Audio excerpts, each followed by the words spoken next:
She ran halfway around the world just to wash other people's dishes. But tonight, when the most dangerous man in Seoul set down his fork, pushed back from the table, and walked into the kitchen with murder in his eyes, he wasn't looking for the head chef. He was looking for her, a dishwasher, a nobody, a woman who had spent 2 years making herself invisible, and in 30 seconds, everything she had buried was about to be dragged back into the light. If you've ever lost something so precious that running felt like the only answer, stay with me. Because this story is about what happens when you finally stop running. Watch until the end, hit like, and drop the name of the city you're watching from in the comments. I want to see how far this story travels. Chats. The grease never fully washed off. Kalia Reed had learned that in her first week at Kwan's, the way the industrial dish soap left a faint film across her knuckles. No matter how hard she scrubbed afterward, the way the smell of fermented kimchi and spent cooking oil worked itself into the fabric of her clothes and stayed there like a second skin. She'd gone through 3 pairs of rubber gloves in 2 months. Her forearms ached every night from the sustained pressure of hosing down sheet pans and stock pots the size of small children. Her lower back had developed a dull, permanent complaint that she ignored the way she ignored most things that required her to slow down and pay attention to herself. She was good at ignoring herself. She'd had 2 years of practice. The dish station at Kwan's sat at the far end of the kitchen, tucked behind a half wall that separated the organized chaos of the line from the louder, wetter chaos of breakdown and cleanup. It was the least glamorous corner of one of the most glamorous restaurants in the city, which suited Kalia perfectly. She was invisible back there. The line cooks didn't talk to her unless they needed something. The sous chef, a compact, humorless man named Dae Won, occasionally barked at her to move faster when the pans backed up during service. The front-of-house staff pretended the dish station didn't exist at all, which was the truest luxury the position offered. Nobody looked at her. Nobody asked her anything. Nobody knew who she was. Seoul had been her choice precisely because of that. Miami had become impossible. The restaurant community there was small and interconnected and saturated with people who remembered Vanessa Reed's face and looked for it in her daughters. Kalia had stopped being able to walk into a grocery store without someone offering condolences that felt more like accusations. She'd sublet her apartment, packed 2 bags, and bought a one-way ticket to a city where she didn't speak the language and no one had ever heard of her mother. She had found the dishwashing job through a Korean expat forum, applied in broken Google-translated Korean, and been hired by someone in HR who either didn't read her application carefully or simply didn't care about her background as long as she could show up and handle the volume. Kwan's ran 300 covers on a slow night. The dish station needed bodies, not resumes. For 22 months, that arrangement had worked perfectly. Tonight, it stopped working. The trouble started at 9:47 p.m., during the 3rd seating of the evening, when Chef Min-soo collapsed. Kalia heard it from the dish station. A wet, heavy sound she couldn't identify, followed by a beat of complete silence that was somehow louder than all the noise that had preceded it. Then voices, urgent and overlapping. She leaned around the half wall and saw Min-soo on the floor beside the sauce station. One of the junior cooks crouched over him, and Daewon already on his phone, his face the color of old chalk. Heat, exhaustion. Min-soo was 53 years old, had worked 14 hours already, and had been running the fish course for the private tasting menu being hosted in the back dining room that night. The private room hosted 6 guests. Kalia didn't know who they were.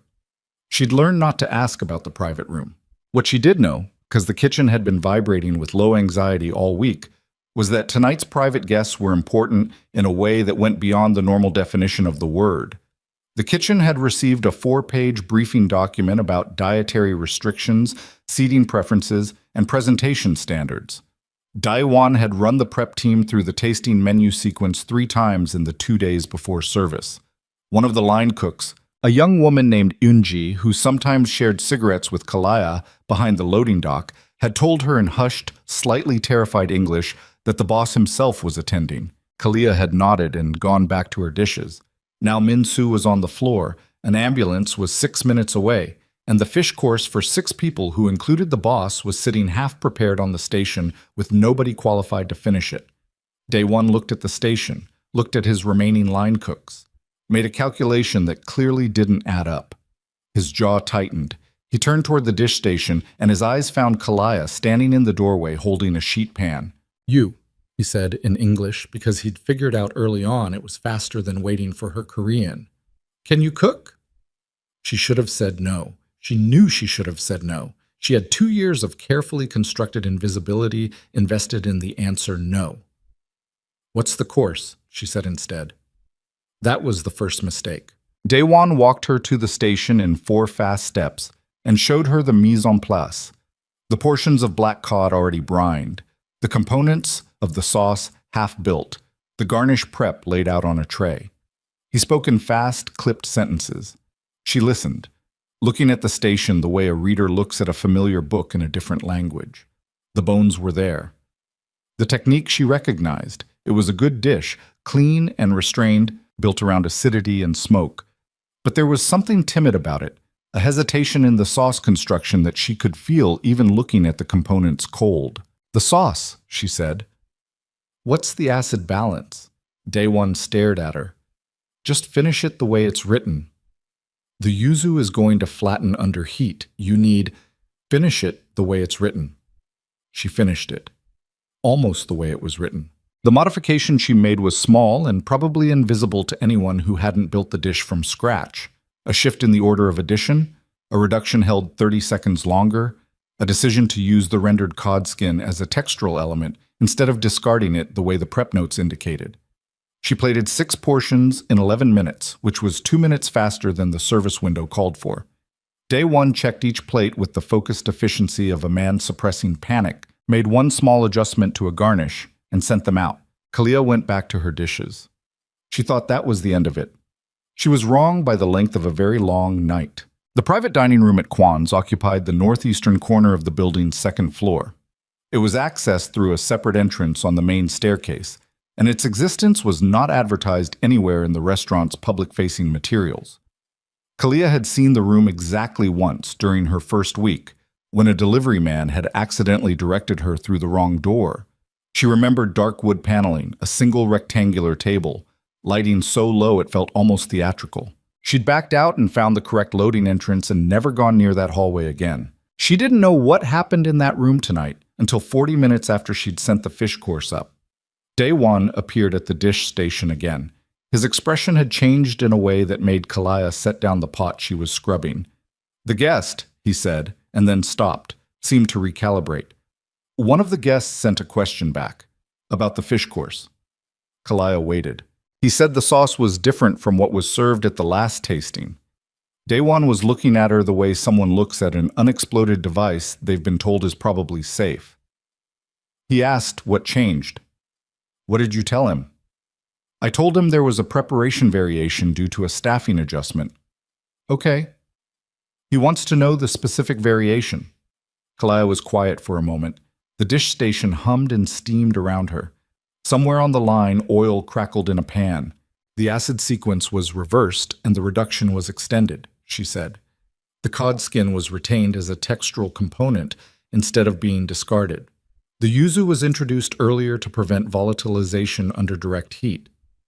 Daewon was writing something on his order pad. He read it back to her once to confirm accuracy, then walked away without another word. She went back to the dishes. The second time Daewon came to the station, it was close to midnight, and the last seating was winding down. His face now carried an expression she couldn't fully decode, something between professional discomfort and the specific anxiety of a man who had been given instructions he wasn't sure how to carry out. He wants to speak with whoever made the modification, Daewon said. Who does? The pause before Daewon answered told Kalia everything she needed to know before the words arrived. Mr. Kwan. There were things Kalia knew about Jaehyun Kwan before she ever set eyes on him. The kitchen ran on gossip the way it ran on gas, constantly, at pressure, with the potential for things to go wrong at any moment. In 22 months, she'd absorbed a working knowledge of the restaurant's owner the same way she'd absorbed everything else. Passively, without asking, by simply being present and invisible long enough for people to forget to lower their voices around her. Jaehyun Kwan was 38 years old. He had taken over the restaurant from its previous owner 11 years ago under circumstances that nobody in the kitchen discussed directly, but which everyone seemed to have an opinion about in the oblique, elliptical way Koreans sometimes discuss things that carried weight. He had expanded it, rebuilt it, earned it 2 Michelin stars in 4 years, and somehow maintained those stars without being a chef himself. He was present in the restaurant several nights a week, rarely on the floor, almost never in the kitchen. When he appeared, the kitchen's noise level dropped by half within 60 seconds. He was, by the kitchen's collective understanding, a man who expected perfection as a baseline condition and had very little patience for explanations of why perfection had not been achieved. He was also, by the less direct and more careful understanding that lived underneath the kitchen gossip, connected to people and organizations that operated in the significant negative spaces between Seoul's legal and illegal economies. Nobody said this plainly. Nobody needed to. It lived in the way certain deliveries were handled, in the configuration of the restaurant's private entrance, in the type of men who occasionally appeared at the back loading dock in expensive suits and left without eating anything. Kalia had spent 2 years not thinking about any of this. Now Daewon was looking at her, waiting, and she was being asked to go upstairs. "I'm a dishwasher," she said. "I know what you are," Daewon said. "He asked for the person who modified the dish. You modified the dish." She pulled off her rubber gloves, set them on the edge of the sink, looked at the state of her hands, red from the hot water, knuckles slightly raw, one small cut across the pad of her right index finger she'd gotten from a broken ramekin 3 days ago and hadn't fully dealt with. She was wearing kitchen whites that had grease stains below the right pocket from a pan that had splattered during the early rush. Her hair was pulled back tight under a cloth cap. She looked like exactly what she was. "Fine," she said. The private dining room was quieter than she expected. 4 of the 6 guests had already left. 2 remained. A heavy-set older man in a dark suit who was drinking something amber from a crystal glass and studying his phone, and the man at the head of the table, who was not looking at his phone, was not drinking anything, and was watching the door with the patient, absolute stillness of someone who has learned that waiting costs nothing. Jaehyun Kwon was not what the kitchen gossip had built in her head. The gossip had constructed something harder, more theatrical, a man shaped by his reputation into something that announced itself. The man at the table was contained, medium build, the kind of fitness that looked functional rather than decorative. A face that was younger than his file suggested, but had lines around the eyes that the years had put there honestly. He was wearing a dark suit with the jacket open and the top button of his shirt undone, which on another man might have read as casual, but on him read as a considered choice, a deliberate small relaxation of formality that he controlled entirely. His hands were flat on the table in front of him. He didn't move them when she walked in. He looked at her the way a chef looks at an unfamiliar ingredient. Not dismissive, not immediately interested, just precise, taking inventory. "You modified the fish course," he said. Not a question. His English was clean and accented and direct. "Yes," Kalaya said. "Why?" The original acid sequence would have resulted in yuzu volatilization. The flavor profile would have gone flat by the time it reached the table. The 30-second extended reduction compensated for heat loss during the pass. A beat. "Where did you study?" he said. "I didn't," she said. That was the second mistake, and she knew it before the words finished leaving her mouth. Not because it was untrue, but because it was incomplete. And incomplete truths in a room like this one had a way of circling back. But she held it, kept her face still, kept her hands at her sides, resisting the pull to clasp them in front of her, or cross her arms, or do any of the things her body wanted to do to manage the discomfort of standing in this room in these clothes in front of this man. Kwon's expression didn't change. He looked at her for a moment longer than was comfortable, the kind of look that was doing work she couldn't fully see, and then said, "The sauce was better." She didn't say anything. "The original has been on the menu for 11 months, he said. 3 chefs have executed it. None of them changed it. You changed it the first time you touched it. I made the adjustment the dish needed," Kalaya said. "The original was technically correct, but technically correct isn't the same as right." Something shifted in his face. Not much. A small recalibration around the eyes. "What's your name?" "Kalaya." "Kalaya," he repeated, the way someone repeats a word they're deciding whether to keep. "Go back to your station. We'll speak again tomorrow." She went back to her station.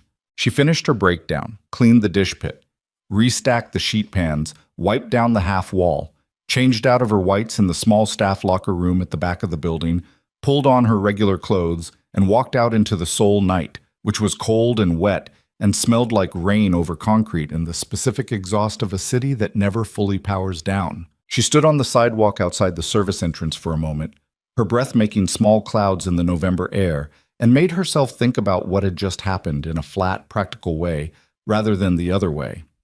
She had modified a dish on a tasting menu for a private event she hadn't been assigned to. The modification had been noticed. The person who noticed it had asked to speak with her, had spoken with her, and had told her they would speak again. That was what had happened.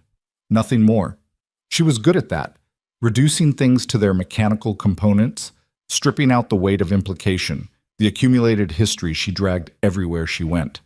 Her mother had called it emotional efficiency when Kalia was 12, and had shrugged off a competition loss that had sent the other finalists to pieces.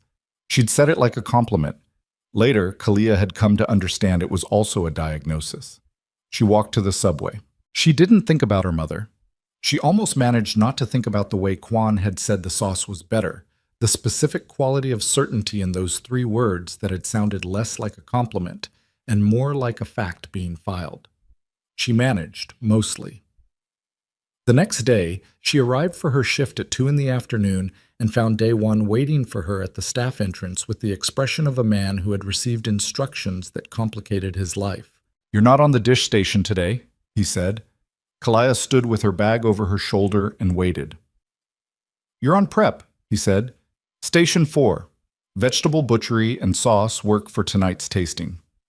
The silence that followed had weight. "I'm a dishwasher," she said, for the second time in less than 12 hours. "You were," Day One said. He turned and walked inside. Station 4 was in the center of the prep kitchen, between the pastry station on her left and the protein butchery section on her right. It was a real cook station. Heavy wooden cutting board, full knife roll hanging on the wall mount, mise-en-place containers stacked in the lowboy underneath. The kind of station that meant something in a kitchen like this one. Kalia stood in front of it for a moment. Then she pulled her knife roll off the wall mount, unrolled it on the cutting board, and got to work. The prep team watched her the way a new environment always watches a foreign element, with cautious, peripheral attention, nobody looking directly, everyone noticing. She was aware of it and did nothing about it except work. She broke down the vegetables with the kind of economy that comes from years of repetition.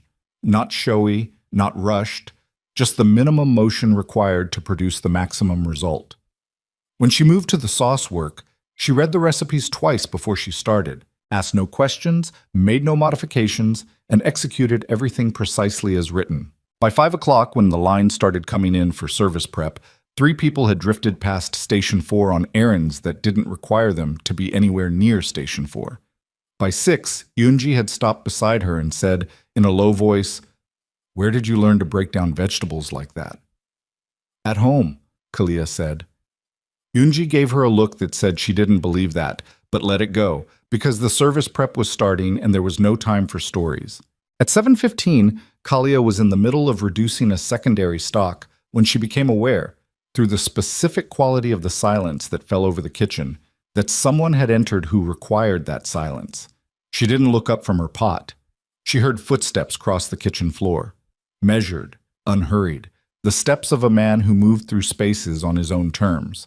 She heard Day One say something in Korean, heard a response she couldn't parse, heard a pause. Then footsteps stopped beside Station 4. "Show me your knife work," Kwon said. She looked up. He was standing 2 feet away from her, jacket off, sleeves rolled to the forearm, looking at her cutting board with the same clean, inventorying attention he'd aimed at her the night before. He'd traded the suit for kitchen whites, though his looked like they'd been pressed that morning and hadn't yet received the night's damage. She reached under the board and pulled out the carrots she'd been saving for stock. The trimmings, the pieces too irregular for plating. She positioned one on the board, picked up her knife, and started cutting. She worked in silence for 90 seconds. He watched. Then he said, "You're left-handed, but you cut right-handed." "My mother was right-handed," Kalia said. "She taught me." "Where is she now?" The knife kept moving. The sound of the blade on the board was steady and clean. "She died," Kalia said. 2 years ago." Kwon was quiet for a moment. "She was a chef?" The knife stopped. Kalia set it down, turned to face him fully for the first time in this conversation, which felt different from the conversation the night before. Less formal, more exposed. The architecture of the kitchen around them instead of the sealed privacy of the dining room. "Why are you asking me that?" she said. "Because no one who learned to cook at home holds a knife like that. And because the modification you made last night wasn't a correction. It was a point of view." He held her eyes. Points of view come from somewhere. She held the look for 3 seconds, then turned back to her board and picked up the knife again.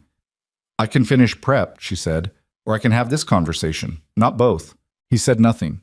She heard him move away from Station 4 after a moment, heard him speak briefly with Day 1 across the kitchen, heard his footsteps head toward the pass. She kept her eyes on her work and her hands on the knife and the reduction bubbling on her left and the controlled environment of physical task that had been, for 2 years, the only place she fully trusted herself. Her hands were steady. That was the part that frightened her when she let herself notice it. Not the conversation, not the questions, but the fact that when Jae Hyun Kwan asked her where her mother was and she answered, her hands had not shaken. They had kept moving, kept cutting, kept working, as if some part of her body had decided that this kitchen, this station, this particular moment was safe territory. She didn't know what to do with that. So she did what she always did. She worked. Service that night was controlled chaos at the level of excellence. Kwan's had maintained through 11 years and 2 Michelin stars and a rotating roster of cooks who came, got better, and moved on. Kalia stayed at Station 4 through service prep and was pulled onto the line at 8 when one of the junior cooks burned his hand badly enough to require attention. She took his position at the vegetable station, picked up the service tickets, and started cooking. She did not make any modifications. She executed the menu exactly as written, every plate identical to the standard, her timing tight, her plating clean. She worked with the controlled fury that a line demands, and she matched the rhythm of the kitchen around her without imposing anything on it. When the service rush peaked at 9:30 and the tickets were stacking 5 deep, and Day 1 was calling the pass like a man conducting something he couldn't quite hear the music for, Kalia was in the zone she had not occupied for 2 years, the place where the grief and the running and the self-erasure didn't exist, where there was nothing except the heat and the ticket and the plate. She had forgotten what that felt like. She had been working very hard to keep forgetting. Service ended at 11:40. The cleanup took 90 minutes. By 1:15 in the morning, the kitchen was broken down and the last of the prep crew was heading for the door. Kalia was at the sink in the back corner, Shabam. Not the dish station, just the utility sink, washing her own knives, which she did herself, always, the way her mother had taught her. She heard the kitchen empty out around her, heard the last voices disappear through the service door, heard the building settle into its post-service quiet. She heard, then, footsteps crossing the kitchen floor. She didn't look up. "The vegetable course at table 7, Kwan said. He was standing about 4 feet behind her. She could hear it in his voice's projection. Not close, deliberately not close. "Second pass. The cook who was plating before you had a different touch on the fennel. Yours was cleaner." "His cuts were inconsistent," Kalia said. "It affected the roast." "You noticed that during service?" "It's hard not to notice." A pause. She finished the first knife, set it on the drying cloth, started the second. "You said last night you didn't study," Kwan said. She didn't answer. "I looked into the modification you made," he said. "The technical reasoning is correct, but the instinct behind it, that's not something you calculate. That's something you've been doing long enough that it's become reflex." The second knife. "I need a sous chef," he said. The knife stopped in her hands. "Day 1 runs this kitchen," she said. "Day 1 is excellent at execution," Kwan said. "He maintains. He doesn't create." "I'm a dishwasher," Kalia said. "You were," Kwan said, and she realized, turning the phrase over, that Daiwan had said the same words to her that morning in the same tone. Not cruelty, not dismissal, but the precise finality of a correction. She turned around. He was standing at the center island, one hand flat on the stainless steel surface, looking at her with that same clean, leveled attention. In the post-service light, the kitchen had, half the overheads down, just the work lights at the stations. He looked different than he had in the dining room. More present, less constructed. "What do you know about me?" she said. "Less than I intend to," he said. The directness of it landed differently than she was prepared for. She looked at him for a moment, really looked, without the shield of task or motion, and registered what was there. Not warmth exactly, but a quality of attention that didn't perform itself. A man who said what he meant because the alternative was inefficient. She thought about Miami. She thought about the year after her mother died, the months of trying to keep the restaurant going, the collapse, the lease on the building she couldn't maintain alone, the way people who had loved her mother's cooking had looked at her food and found it insufficient. She thought about the specific quality of grief that isn't clean sadness, but something jagged and recursive. Grief that loops back through anger and shame and settles somewhere you can't name. She thought about the fish course last night, the way her hands had known what to do before her brain caught up. "I'll try the position for 30 days, she said. "If it's not working, I go back to the dish station. No negotiation." His expression didn't change, but something in the quality of the stillness shifted. A small, controlled satisfaction, the expression of a man who had anticipated this answer and was choosing not to make that visible. 30 days, he said. He pushed off the island and walked toward the service door. He stopped at the threshold without turning. "The dish you're going to build for the next tasting," he said. "I want your point of view, not the menus. Yours."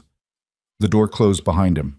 Kalia stood in the emptied kitchen, her knives drying on the cloth in front of her, the building quiet around her in the specific way that kitchens are quiet after service. Exhausted, spent, smelling of everything that had burned and been consumed over the course of the night. For the first time in 2 years, she felt something she couldn't immediately suppress. Not hope exactly, not happiness, something smaller and more dangerous, the faint, unwelcome sensation of being seen. She picked up her knife roll. She put on her coat. She walked out into the Seoul night and stood on the sidewalk outside the service entrance and breathed cold air into her lungs and told herself firmly that this was a professional arrangement. 30 days, cooking, nothing more. She almost believed it. 3 blocks away, in the back of a car moving through Seoul's late-night traffic, Kwan's phone showed an email from a contact she would never have a name for, with 3 lines of text and no subject heading. He read it once, set the phone face down on the seat beside him, and looked out the window at the city scrolling past. The email was not about the restaurant, but whatever it contained had changed something in the set of his jaw. Something was coming toward Seoul from the direction of Miami, and it had a name. The next morning, Kalaya arrived at Station 4 to find a blank recipe card and a single instruction written on it in Daewon's handwriting. "Mr. Kwan says, your dish, your rules. Show us something we haven't seen." She stared at the card for a long time. Then she picked up her knife. And in the back of her mind, without permission, her mother's voice said, "Start with what hurts."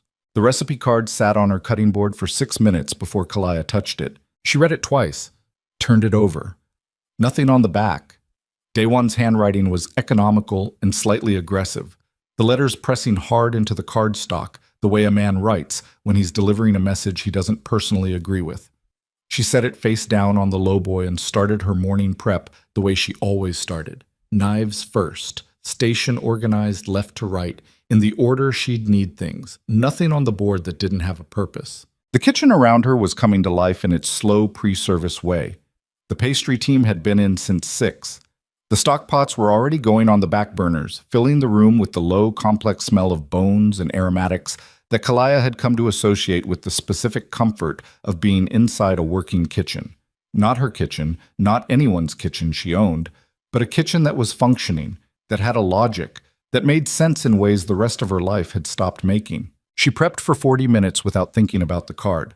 Then she pulled it back out, propped it against the knife block, and stared at it while her hands worked automatically on a tray of shallots. "Your dish, your rules, show us something we haven't seen." She knew what she wanted to make, had known within 30 seconds of reading the card, the way she always knew. Not a decision so much as a recognition, something that had been waiting at the edge of her peripheral vision and now stepped forward when she looked directly at it. A dish her mother had made exactly once, for a private dinner in their home kitchen in Coral Gables. The summer Kalaya was 15. Not a restaurant dish, not from any menu. Something Vanessa Reed had built that one evening from what was in the house, out of a mood nobody had asked about and she hadn't explained. She'd served it without naming it. Kalia had eaten it and felt, in the specific inarticulate way of being 15, that she'd been given access to something private. She'd never asked for the recipe. She'd never needed to.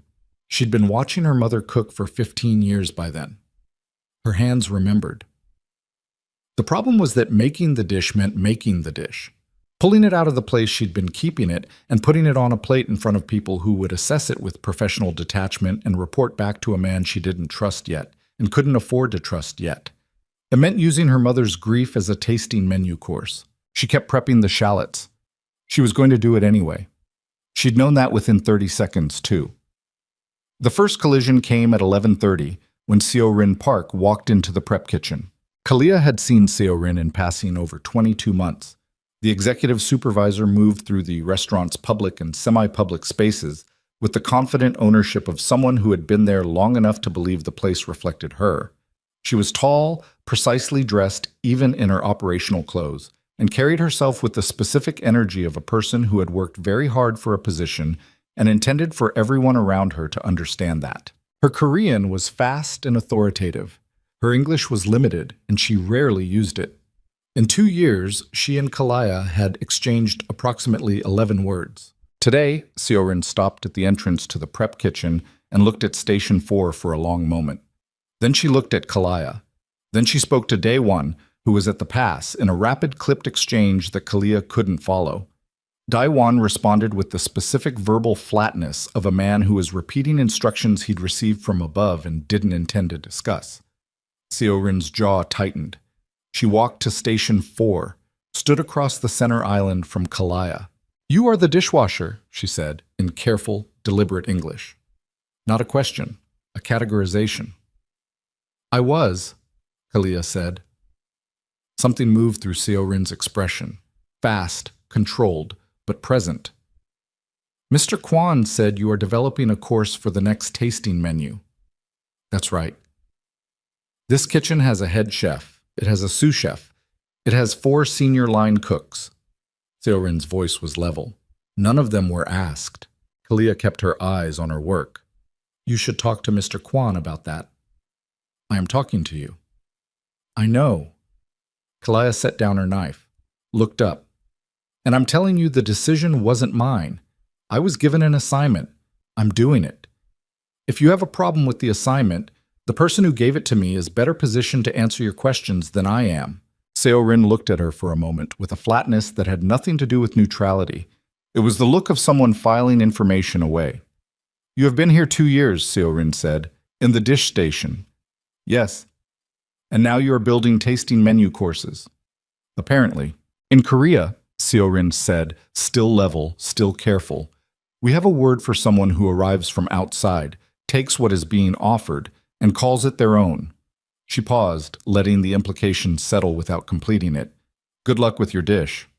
She walked away. Kalia picked up her knife. Her hands were steady. Her jaw was tight enough to ache. She worked through lunch service on the vegetable station, took a 20-minute break at 2:30, ate standing up at the back of the staff room with a bowl of rice and leftover banchan, and spent the rest of the afternoon in development mode, pulling ingredients, building flavor combinations, testing 2 components of the dish she was constructing in her head and on the board. The kitchen gave her the space. Nobody at Kwon's wasted energy challenging a directive from above. They adapted, filed their private feelings, and continued working. That was the culture. It ran on performance and suppressed resentment in equal measure. The resentment she could feel.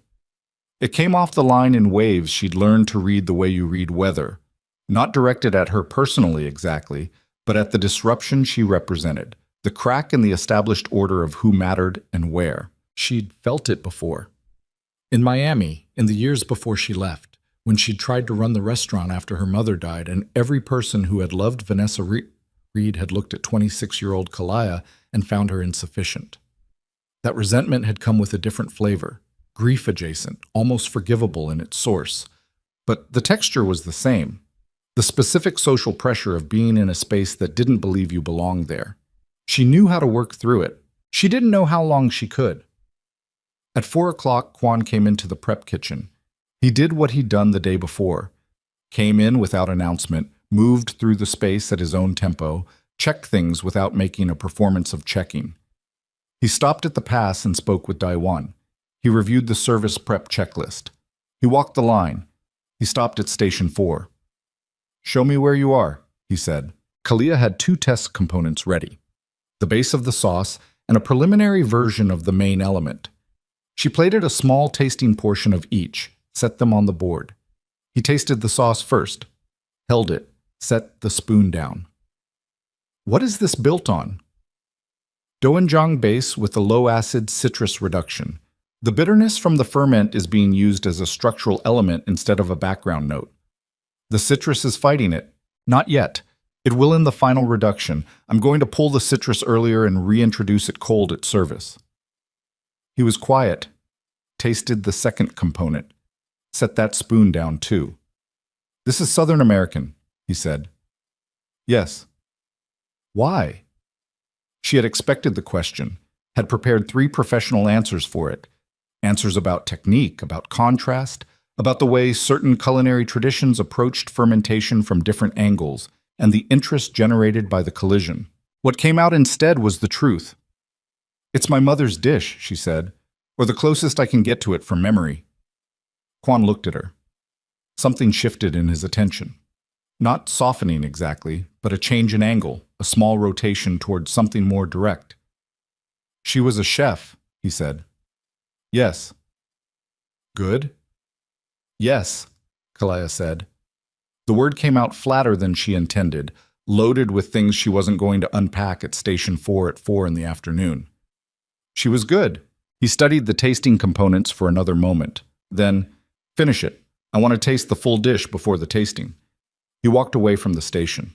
Kalia exhaled through her nose, picked up a spoon, tasted the sauce herself, adjusting her internal calibration based on his feedback, running calculations she didn't have to think about consciously because they'd been running in the background of her brain since she was old enough to stand at a stove. Yunji appeared beside her at 5:15, supposedly to borrow a container of stock from the lowboy, but she lingered 2 beats too long.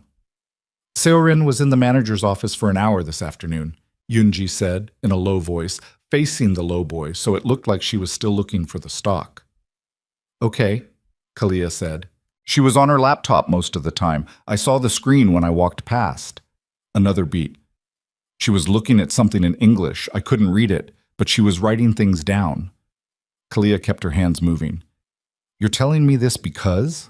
Yunji finally looked at her directly. She was 24, had the specific slightly haunted look of someone working a 120-hour fortnight, and had been one of the only people in 22 months at Kwan's who had ever offered Kalia a cigarette and a genuine conversation. "Because she looked like someone building something," Yunji said. "Not just working, building." She took the stock container and went back to her station. Kalia stared at the cutting board for a moment. Then she kept cooking. Service that night was brutal in the way late November services could be. 3 full seatings, 2 large parties, 1 guest who sent back 2 courses and required the kind of patient, costly attention that backed up the pass and put pressure on every station downstream. Kalia was on the vegetable station again, and she worked through it with the focused, slightly dissociated efficiency that a punishing service demanded. The part of her brain that processed feeling going offline, so the part that executed could run at full capacity. At 10:50, during the compressed window between second and third seating, Quan appeared at the pass. He wasn't supposed to be there. He rarely worked the pass himself. That was Daewon's position. But Daewon was in the back dealing with a protein delivery dispute, and the pass had slowed, and Quan had apparently decided that the pass needed to move faster. He ran it for 18 minutes. Kalia watched him, in the peripheral way you watch someone you're trying not to appear to be watching, and understood something that the kitchen gossip hadn't told her. He actually knew what he was doing. Not in the way a restaurant owner learns enough to look competent, in the way someone who has cooked, really cooked, at some point understands how a kitchen breathes and where its pressure points are. He called the pass with an economy that told her he'd stood at one before. He caught a temperature issue on a protein course before it left the kitchen. He adjusted the ticket sequence when it was backing up in a way that showed he understood the simultaneous logic of multiple stations. She didn't know what to do with that information. She filed it. The last guest left at midnight. Breakdown ran until 1:30. At 1:45, Kalia was at her station finishing the cleanup when she heard raised voices from the direction of the manager's office. Not screaming, but the suppressed, pressurized sound of two people having an argument they're trying to contain. She couldn't hear words. She heard Seorin's voice, recognizable by its clipped cadence, and a lower voice she placed as Kwan's, and she heard the specific rhythm of the exchange, which was not two people disagreeing professionally, but something with more heat in it, something older. The voices stopped. A door opened and closed. Kalia went back to wiping down her station. 2 minutes later, Kwan walked through the kitchen. He didn't look at her. He stopped at the far end of the room, looked at the board where the next day's prep schedule was posted, made one adjustment with the marker, and left through the service door. His jaw was tight. His hands at his sides were still. Kalia filed that too. She was pulling on her coat when Day One appeared in the doorway of the locker area. "Tomorrow," he said. 11 a.m. Mr. Kwan wants the full dish, full service presentation. "I'll be ready." Day One looked at her for a moment with an expression she was starting to learn, a kind of reluctant, complicated respect that he clearly found personally inconvenient. "The dish you're building," he said. "Where does it come from?" "My head," she said. "It's good," he said. "The components I tasted this afternoon. It's good work." He paused. "I've been sous chef here for 4 years. I have never been asked to build a dish for the tasting menu." The air between them had weight. Kalaya held his eyes. "I didn't ask to be asked," she said. "I know," he said. "That's what makes it worse." He walked away. She stood in the locker area with her coat half on and felt the particular compound discomfort of a situation in which everyone's grievance was legitimate. Dai One's resentment was earned. Seorin's anger was earned. The kitchen's wariness was earned. She was an outsider who had been handed something that people with more claim and more history hadn't been offered, for reasons that had nothing to do with merit in the professional sense and everything to do with the specific attention of one man who had tasted a sauce and decided it meant something. She finished putting on her coat. She walked out. The next morning at 11 a.m., she presented the dish. The kitchen was set up the way it would be for a formal tasting. Kwan at the center island, Dai Wan standing to his left, 2 of the senior line cooks present because Kwan had asked them to be. Nobody explained why. Kalia understood it was an assessment, and the audience was part of the assessment, and she was meant to perform under those conditions. She presented the dish in 3 components, explained the technique decisions without over-explaining, plated it with the same touch she'd put on every plate that had left the station for the past 2 service shifts, clean, deliberate, the minimum embellishment required to direct the eye without controlling it. Kwan ate in silence. The 2 line cooks exchanged a look she caught in her peripheral vision. Daiwan's face was unreadable. When Kwan finished, he set down his fork, looked at the empty plate for a moment, and said, "It goes on the tasting menu." Kalaya nodded. 2 weeks, he said. "We build the supporting menu around it. I want the other courses to function as negative space. The dish should land like something inevitable. I'll need input on the supporting courses. If I'm building toward it, I need to understand what's coming before. Come to my office at 3, he said. We'll go through the menu structure." He stood, straightened his jacket, looked at her one more time with that leveled, taking inventory look. "Your mother would recognize it," he said. Not a question. Something else entirely. He walked out of the kitchen. Kalia stood at the center island and looked at the empty plate and breathed slowly through the thing that was happening in her chest. Not grief, not quite, but grief's close neighbor, the ache of something being acknowledged that had been kept in the dark. She didn't notice Seorin in the doorway until the 2 line cooks had gone and Daiwan had moved back to the pass. Seorin was standing very still, watching her. She had her phone in her hand, screen down against her palm. The expression on her face was not anger. It was the expression of someone who has made a decision and is now moving past the decision into the implementation. "Congratulations," she said, in careful, flat English. She turned and walked away. That night, 3 separate Korean culinary blogs published variations of the same story within 40 minutes of each other. The stories were not identical, but they rhymed. A foreign cook at a prestigious Seoul restaurant, unverified background, questions about claimed expertise, a suggestion that the cook's reputation rested on proximity to a dead parent's legacy rather than independent achievement. None of the stories named Kwan's directly. All of them were specific enough that anyone who knew the Seoul restaurant world would make the connection in 60 seconds. By midnight, Kalaya's name had been searched 1,100 times on Korean social media. By 1 a.m., someone had found her mother. By 2 a.m., the comment sections were full of people who had decided, with the total confidence available only to people who know nothing, exactly who Kalaya Reed was and what she deserved. She was asleep when it started. She didn't know yet. But in a glass-walled office on the 14th floor of a building 3 kilometers from Kwan's, a man named Victor Langston was sitting in front of a laptop, reading the coverage with the careful attention of someone watching an investment begin to mature. He had arrived in Seoul 4 days ago. He had not yet contacted anyone connected to the restaurant. He had been waiting for the right moment, for the situation to become sufficiently complicated that his arrival would function as a solution rather than an intrusion. He read the last blog post. He closed the laptop. He reached for his phone and dialed a number with a Miami area code. "It's time," he said when the line connected. "Set up the meeting." He set the phone down and looked out at the Seoul skyline and smiled the smile of a man who had been patient for 2 years and was finally done being. She found out the way most people find out things that were always going to destroy them.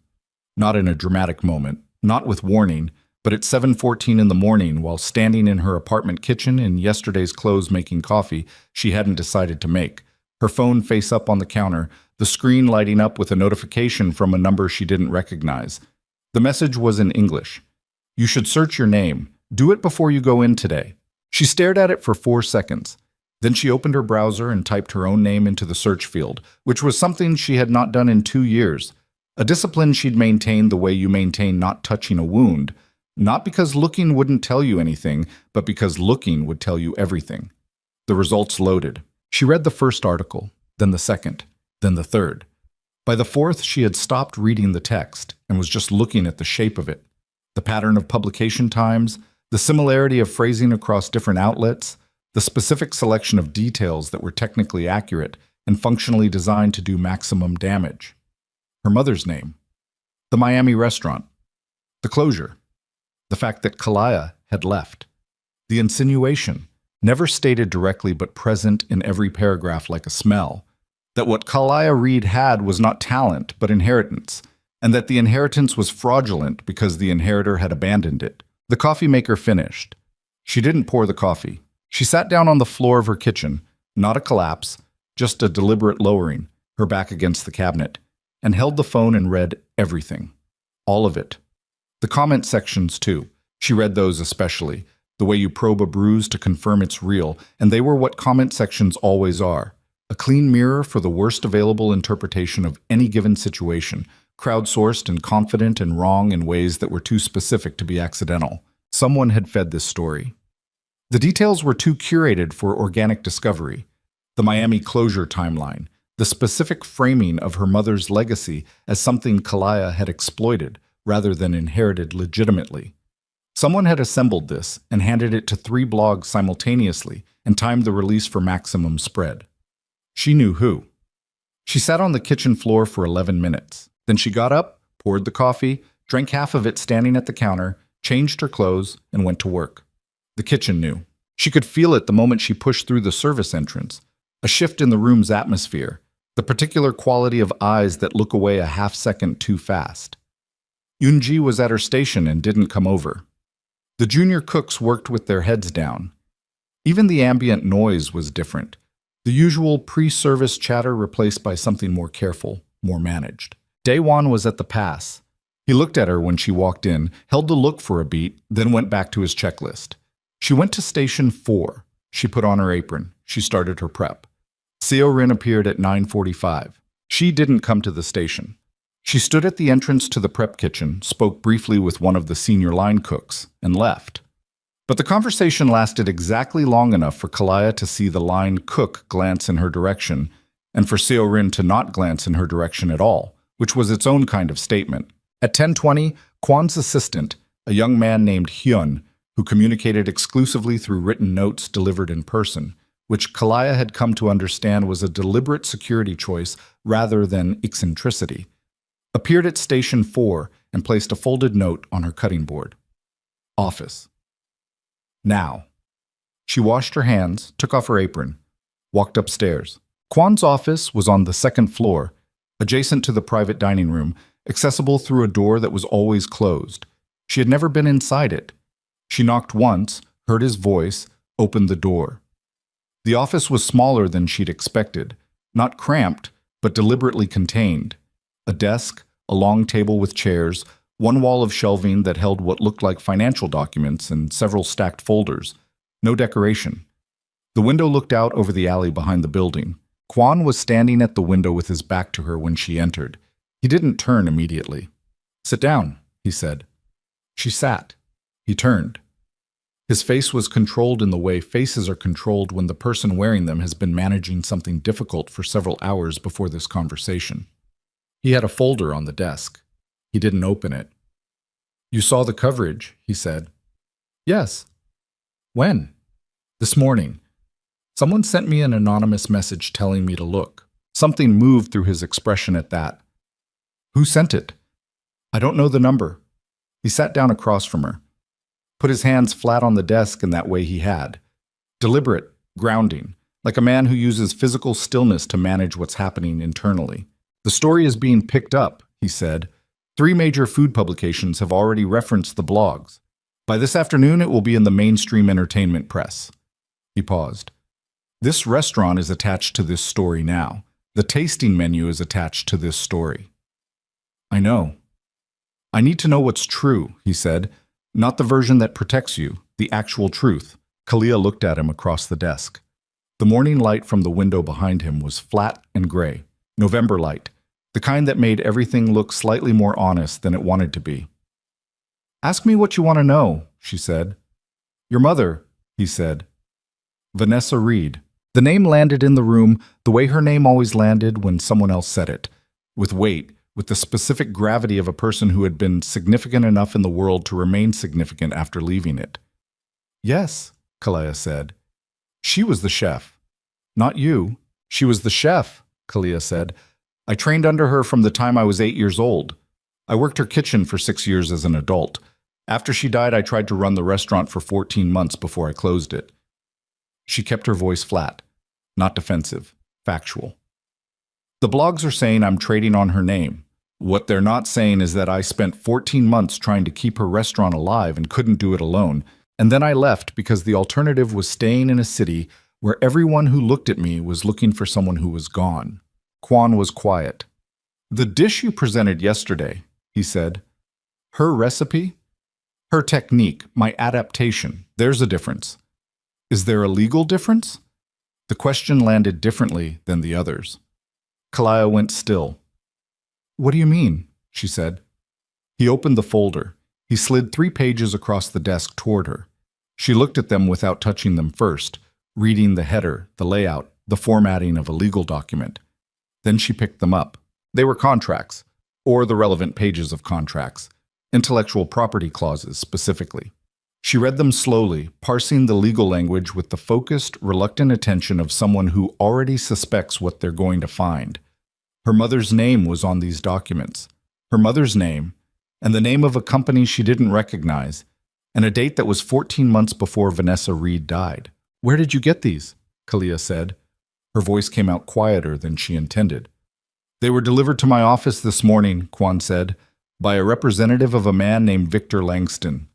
The name registered like a cold hand on the back of her neck. She knew that name. Victor Langston had been her mother's business partner for 3 years before the relationship ended. Badly, quietly, in the way that business relationships between people with unequal power end when the person with less power finally understands the full structure of what they agreed to. Kalia had been 24 when it happened, still working the line at her mother's restaurant, close enough to observe the dissolution without being directly involved. Vanessa had never fully explained it. She'd closed the partnership, restructured the business, and moved forward with the efficient grief of a woman who had survived worse and intended to survive this. She died 14 months later. Kalia had never spoken to Victor Langston.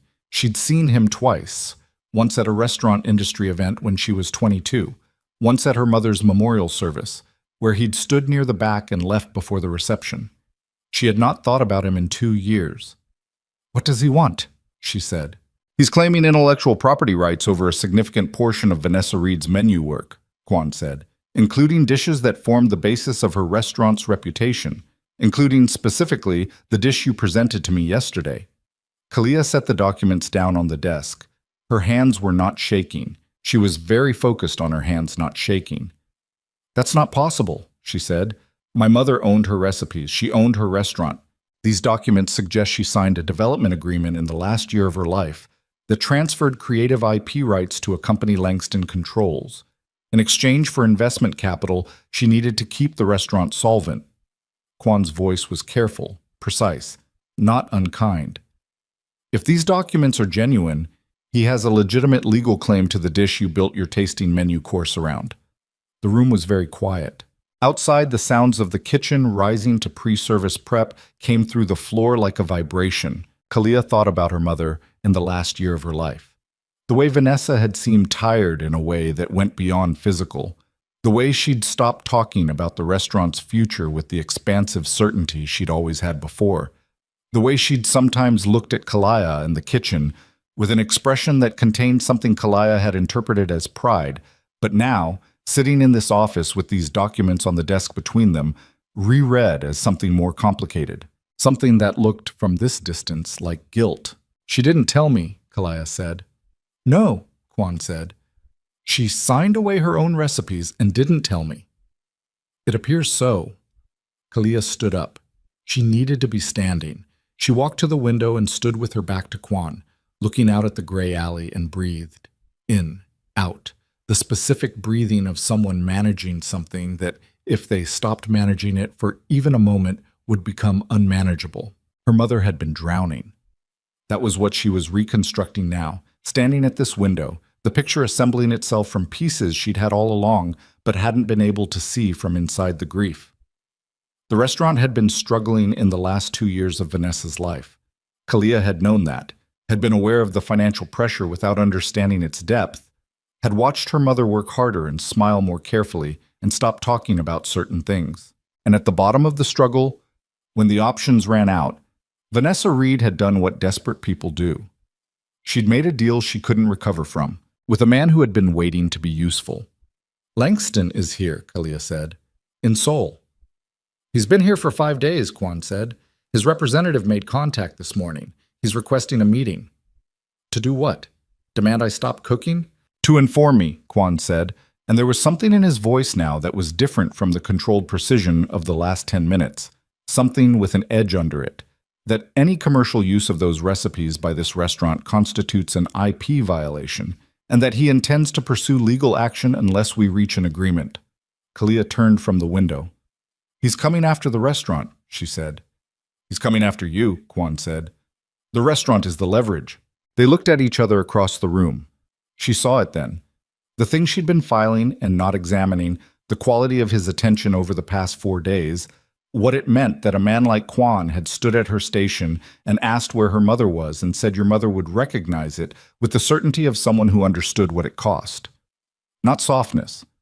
Kwan didn't operate in softness, but something adjacent, the specific recognition of one person who had lost something to another. She pushed it away. This was not the moment. "The tasting menu," she said. "If he has legal standing, the course gets pulled." "If he has legal standing," Kwan said, "we need to verify the documents. And if they're genuine?" A beat.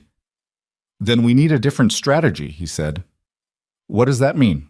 He stood, came around the desk, not toward her, but to stand at the side of the room in the way he stood, occupying space without crowding it. "It means Langston is not the first person to come into this city with legal documents and the expectation that I'll negotiate from a position of fear," he said. "He is operating on the assumption that you are alone in this and that I am a restaurateur who cannot afford the complication." The edge under his voice was fully present now, controlled but audible. "He is wrong on both counts." Kalia looked at him. "What are you saying?" "I'm saying don't meet with him alone," Kwan said. "Don't meet with him at all until I've had my people go through these documents." He held her eyes.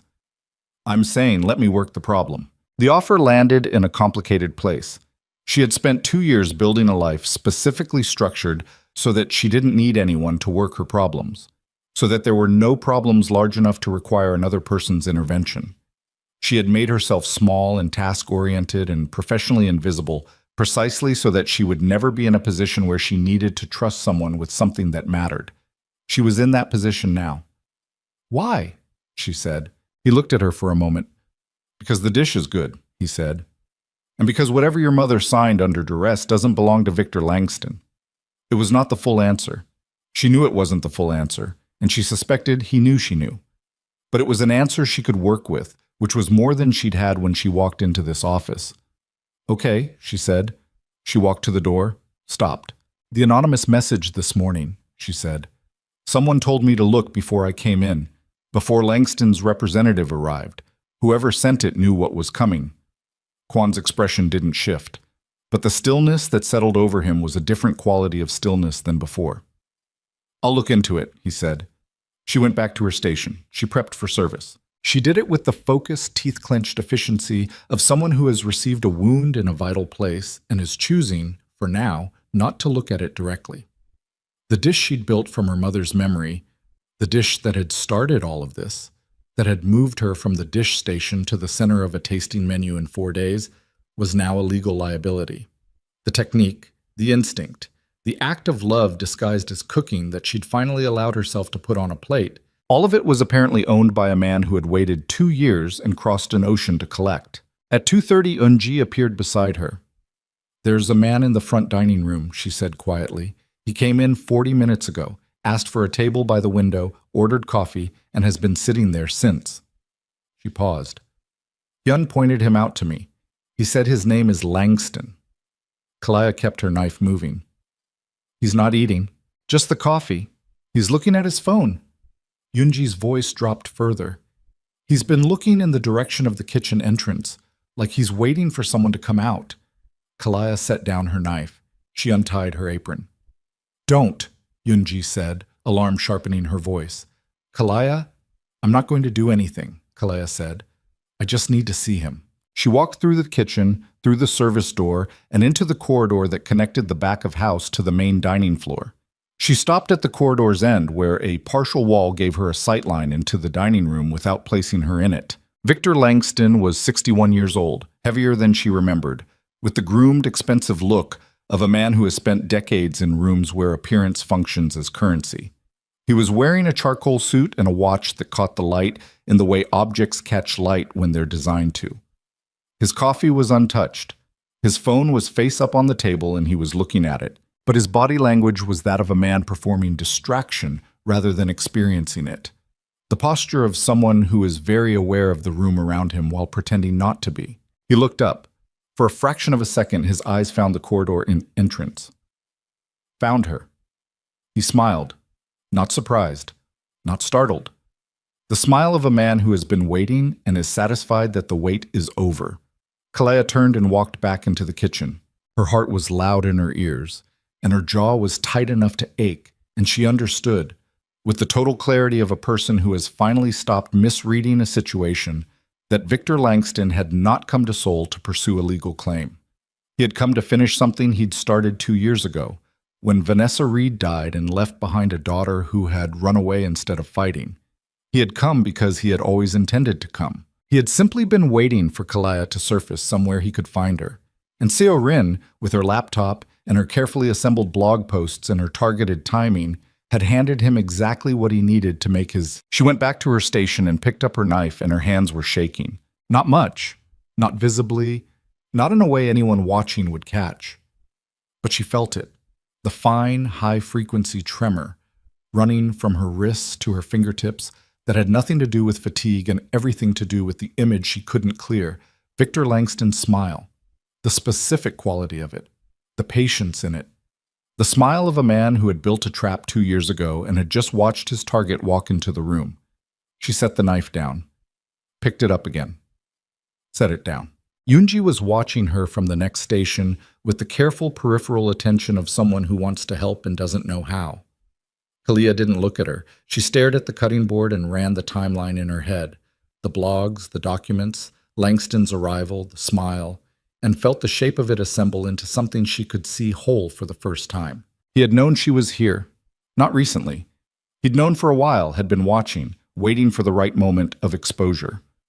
Seorin had delivered that moment, whether she'd understood fully what she was delivering or not. The blog post had been the signal. She's visible now, she's vulnerable, move. Which meant Seorin and Langston had a connection, which meant this was not two separate attacks. This was one. She untied her apron, folded it over the edge of the station, and walked to day one. "I need 20 minutes, she said. He looked at her, read something in her face that made him not argue. "Service starts at 6. "I'll be back." She went upstairs. She knocked on Kwan's office door and didn't wait for an answer before opening it. He was on the phone. He looked at her when she entered, a sharp, assessing look, and said something in Korean into the phone and ended the call. "Seorin," Kalia said.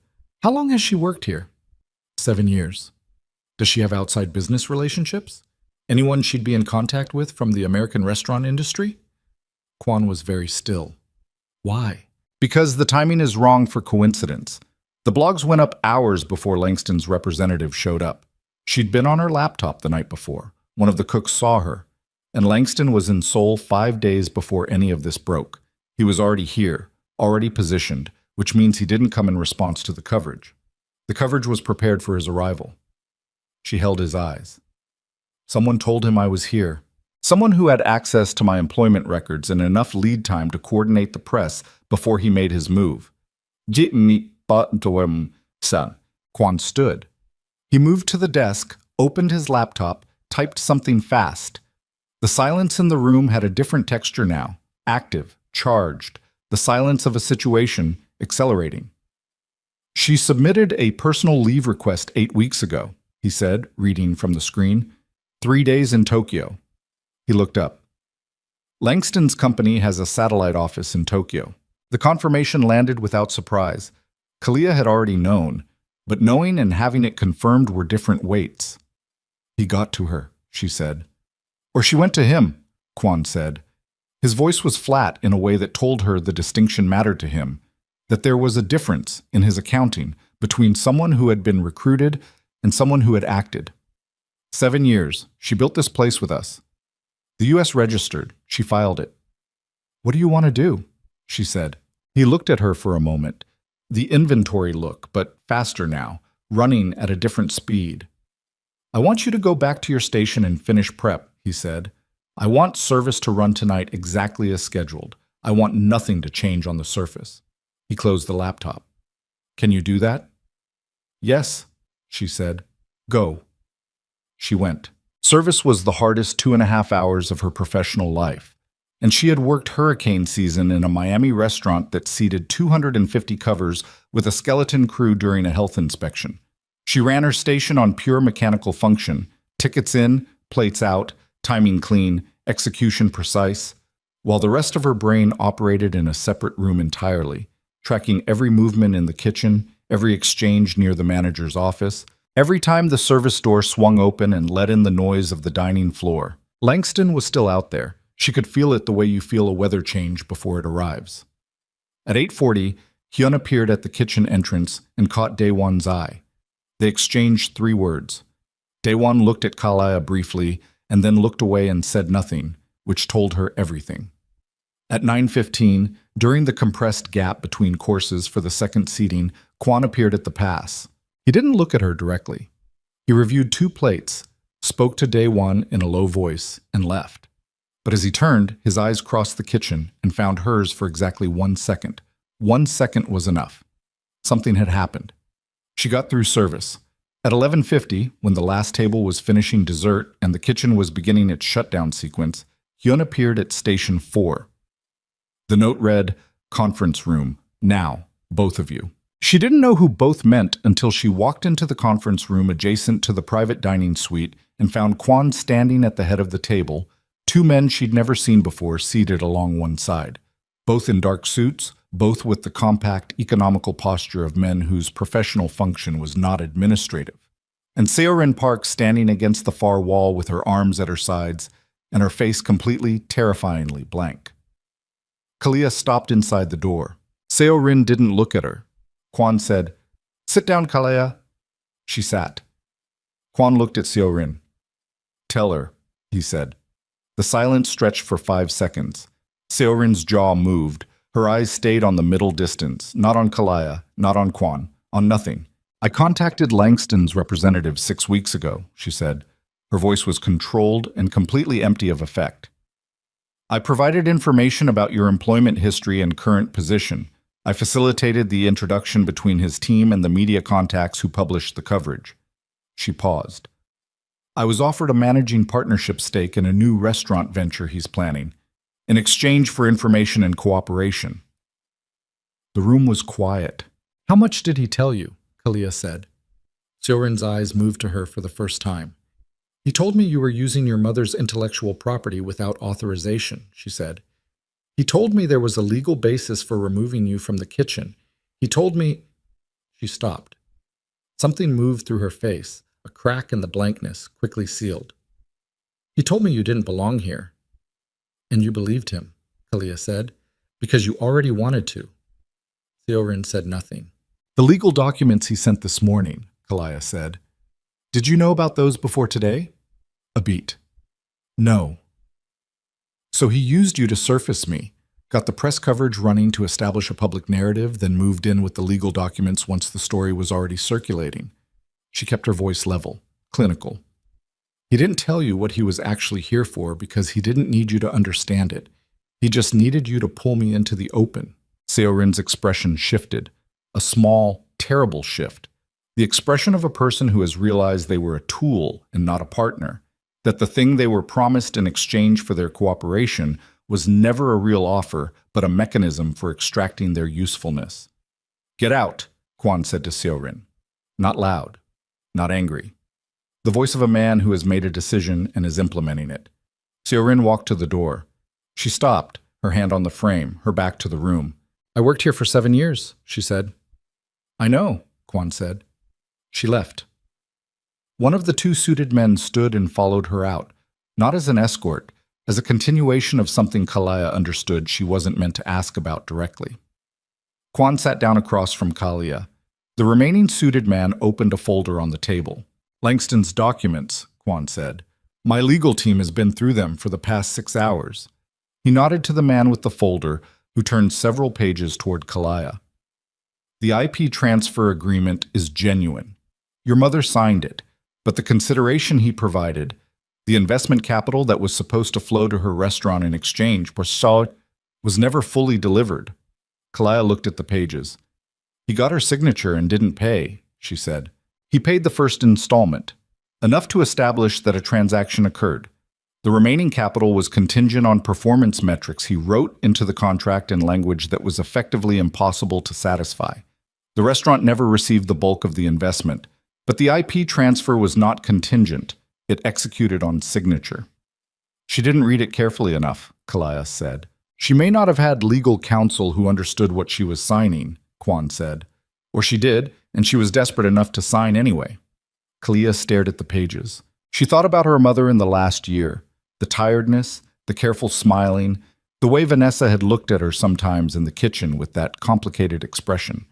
And she understood now with the full weight of understanding that her mother had known what she'd signed, had understood by the end what it meant, had looked at her daughter every day in that kitchen, carrying the specific guilt of a woman who had made a decision she couldn't undo and hadn't found the way to explain it.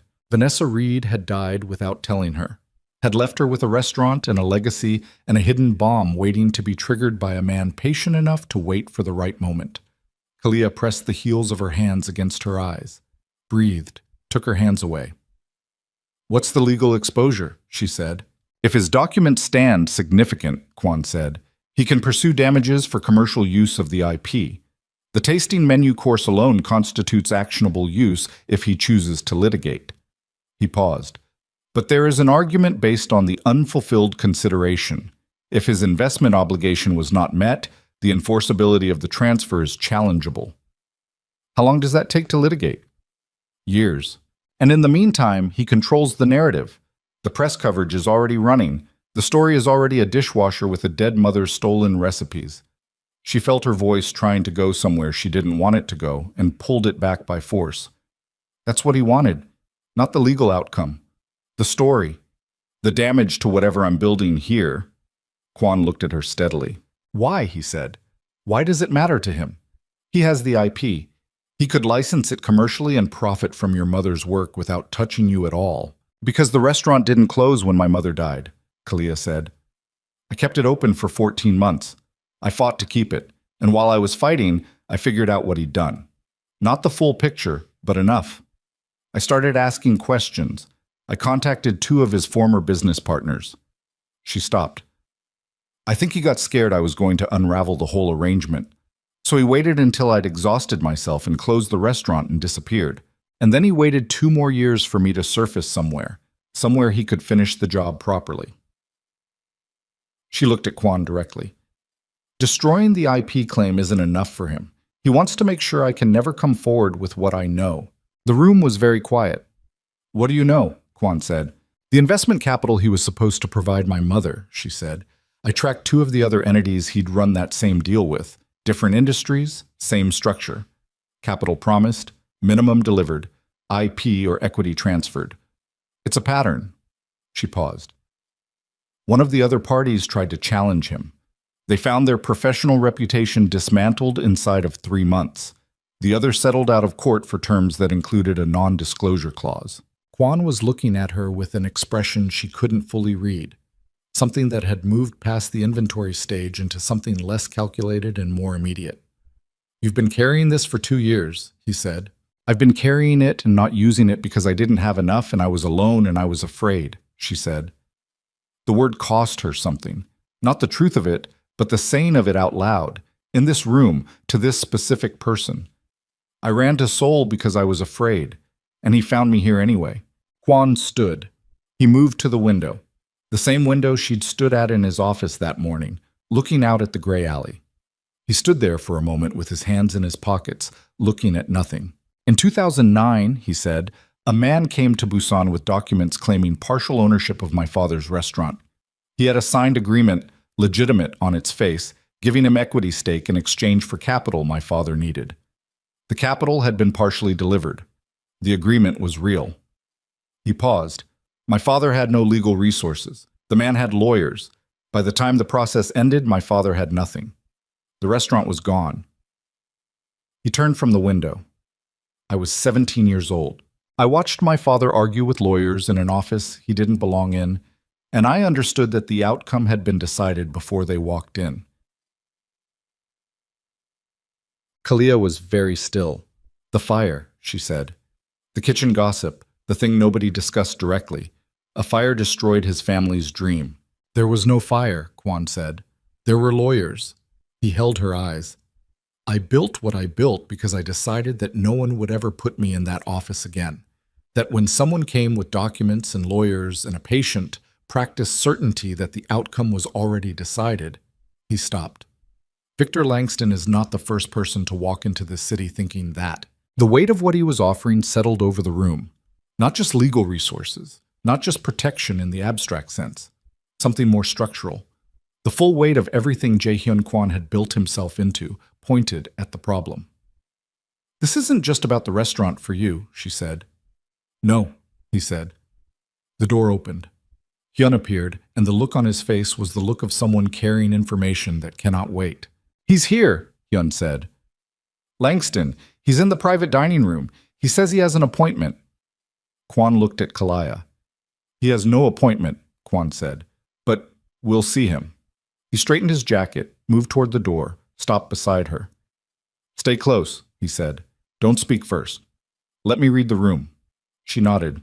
They walked down the corridor together toward the private dining room, toward the man who had dismantled her mother and come to finish the work on the daughter, and Kalaya felt the fear and felt it clearly and walked through it anyway, because the alternative was the dish station and 2 more years of invisible, and she was done. She was absolutely done. The private dining room smelled like cold coffee, and the specific anticipation of a man who had been waiting long enough to become comfortable in his waiting. Victor Langston was seated at the head of the rectangular table, the seat that was not his to take, the seat that belonged to whoever owned the room, which was a choice Kalia registered the moment she walked through the door and suspected Kwon registered half a second before she did. Langston had a leather portfolio open in front of him, a glass of water he hadn't touched, and the relaxed posture of a man conducting a meeting he'd already decided the outcome of. Two men sat flanking him, lawyers by the look of their suits and the organized stacks of documents in front of them. He smiled when they entered, the same smile from the dining room, patient, satisfied. "Mr. Kwan," he said, "thank you for seeing me." His eyes moved to Kalaya, held there for a beat, taking inventory in a way that was nothing like the way Kwan took inventory. Not clean, not precise, but possessive. The look of a man checking on something he believes he owns. "Kalaya, it's been a long time." "You were at my mother's memorial," she said. "I was," he said. "I cared deeply about Vanessa. We had a meaningful professional relationship. You stole her work and let her die thinking she'd failed." The smile didn't waver. "That's a very emotional interpretation of a legal business arrangement." Kwan pulled out a chair at the side of the table and sat with the unhurried ease of a man who was never in a room he didn't control. He gestured to the chair beside him. Kalaya sat. Neither of them had sat at the end opposite Langston, which left the head of table positioning exactly as Langston had arranged it. And Kalaya felt the small defeat of that, and watched Kwan's face show nothing about it, and understood he had let it go deliberately, that the geometry of the room was not the fight. "Your documents," Kwan said. "My legal team has reviewed them." "I assumed they would," Langston said. "They're thorough, completely in order." "The transfer clause is executable," Kwan said. "The consideration structure is not." Langston's smile adjusted by a fraction. "The investment capital was delivered according to the terms of the agreement." The initial installment was delivered. The subsequent tranches were contingent on performance benchmarks written to be unachievable. Kwan set a single page on the table, turned to face Langston. "We have a financial forensics analysis prepared in the past 8 hours. The capital deficit is substantial." "I'd be happy to have my team review any analysis you've commissioned," Langston said smoothly. "These things can take months to properly assess." "They can," Kwan said. "In litigation." The words sat in the room. Langston looked at him for a moment. The relaxation in his posture was still there, but something underneath it had shifted. A subtle change in the distribution of his weight, the way a man settles differently when he realizes the ground is not as level as he'd surveyed. "I'd prefer to resolve this without litigation," Langston said. "I know," Kwan said. "That's why you came here in person rather than filing." The two lawyers flanking Langston exchanged a look. Kalia watched it happen and watched Langston see that she'd watched it and watched him recalibrate. "Let me be direct," Langston said, and the smoothness shifted register, not dropping entirely but moving from the professional warmth of a practiced negotiator to something slightly harder underneath. "The IP transfer is legal. Whatever argument you want to make about the consideration, the transfer document executed on signature and has been in effect for 3 years. Any commercial use of those recipes constitutes infringement. The tasting menu course," his eyes moved to Kalaya, "which I understand has been generating considerable attention, represents direct, documentable, commercial exploitation of protected IP. Champakit. "My mother's recipes," Kalia said. "Your mother's signed agreement," Langston said, "that you obtained under false pretenses from a woman who was exhausted and scared and didn't have adequate legal representation." Her voice was flat. She kept it flat by force. "You knew exactly what her situation was. You'd been watching it for 2 years before you made your offer. You knew she was going to sign. I have records from 2 other artists and restaurateurs you ran the same structure on," she said. "Different industries, same contract architecture. Capital promised, minimum delivered, IP or equity transferred. One of them tried to fight you and you destroyed their professional reputation inside of 3 months. The other signed a non-disclosure and disappeared." She held his eyes. "I've been building that file for 2 years. I didn't use it because I was alone and I was afraid and I didn't know if it was enough." Langston was looking at her now with an expression that was no longer smiling.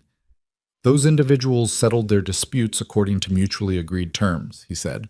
"Under duress," Kalaya said, "following coordinated reputation attacks, which is the same play you ran here. The blogs, the media coverage, the timing." She set her hands flat on the table, deliberately, the way Kwan set his hands flat, and she felt the steadiness of the surface under her palms and used it. You didn't come here for a legal settlement. You came here because you were afraid I was going to go public with the pattern. The IP claim is a silencing mechanism. The room was very quiet. One of Langston's lawyers leaned toward him and said something in a low voice. Langston's hand moved, a small cutting gesture, and the lawyer went quiet. "You're a dishwasher," Langston said. His voice had changed fully now, the smoothness gone, the real instrument of the man audible underneath. "You ran your mother's restaurant into the ground and fled to the other side of the world. You have no legal standing, no financial resources, and you're sitting in a room you don't own, making accusations you can't prove in any court that matters." He looked at Quan. "And you, whatever you believe you can leverage here, you have a restaurant with 2 Michelin stars and a public profile that depends on a clean reputation. You want to spend the next 3 years in discovery? Fine. Let's see how the stars hold up." Quan looked at him. The pause that followed was not long, maybe 4 seconds, but it had a texture, the specific weight of a man deciding not how to respond, but whether the response he'd already decided on was the correct scale. "In 2019, Quan said, your company acquired licensing rights to a line of culinary products through a shell entity registered in the Cayman Islands. The entity's beneficial ownership connects to a holding company that has been under informal review by 2 separate regulatory bodies for the past 18 months. He set a second page on the table. "The review has been informal because nobody with the right information has formalized a complaint." He paused. "That changes tomorrow morning, unless this conversation produces a different outcome." Langston looked at the page. His jaw moved. "That's a significant accusation," he said. His voice was careful now, in a different way. The care of someone managing genuine exposure. "It's documented," Quan said. "My organization has considerable experience identifying the architecture of structured financial concealment. We have colleagues who find this kind of work interesting." Another pause. "I also have the contact information for the journalist at the Korean Financial Times who has been looking for a domestic angle on this type of regulatory question for the past 6 months. She is, I'm told, very thorough." Langston was still. Completely still. The way people go still when the situation has outpaced their preparation for it. Kalia watched his face and felt something that was not satisfaction. Satisfaction would have been too clean, too resolved. What she felt was something rawer. The exhausted, compound emotion of watching something you've been afraid of for 2 years turn out to be not small, but survivable. The specific feeling of standing in the damage and still standing. "What do you want?" Langston said. His voice had shed all its registers now, just the words. "Full reversion of the IP transfer," Quan said. "Legal documentation restoring Vanessa Reed's creative work to her estate, which is administered by her daughter. Withdrawal of all legal claims against this restaurant and against Kalia Reed personally. Public retraction of the media coverage your team ceded, issued within 48 hours. He folded his hands on the table. "In exchange, the regulatory documentation stays internal. The journalist doesn't receive a call. Your Korean business interests, which are not inconsiderable, continue without interference. You're asking me to give up a legally executed transfer. I'm offering you the ability to leave Seoul with your operation intact," Quan said. "You came here because you thought you were dealing with a grieving chef in a restaurant that couldn't afford the fight. You were wrong on both counts. The question now is whether you're willing to accept the cost of being wrong." Langston looked at the pages on the table, looked at his lawyers. The lawyers were doing the calculations that lawyers do, visible in the slight movements of their faces, the way they assessed and reassessed the documents in front of them. Langston picked up his water glass, drank from it for the first time since they'd entered the room, set it down. "I'll need my team to review the proposed reversion documents," he said. "Of course," Quan said. "You have until 9 a.m. tomorrow." Langston closed his leather portfolio, stood. His men stood with him. He looked at Kalia one more time.